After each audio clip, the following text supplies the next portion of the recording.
Mke aliyekuwa rais wa zamani wa Marekani Michael Obama ametoa kauli iliyoshangaza wengi, akisisitiza kwa msisitizo kuwa Marekani bado haiko tayari kumchagua mwanamke kuwa rais.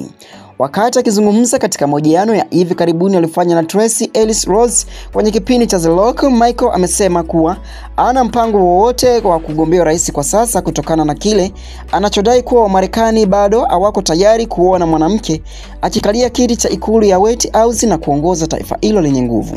Wakati akizungumza kwa msisitizo mbele ya watazamaji, Michael Obama alisema kuwa ampo tayari kwa mwanamke, hata msiniangalie kuhusu kugombea, amko tayari kwa mwanamke. Kauli hii ya Michael Obama imeibua mjadala mkubwa mitandaoni, huku wengine wakiungana naye kwa hoja aliyotoa hasa kutokana na changamoto zinazokabili wanawake katika kufanikisha nyadhifa za juu kisiasa.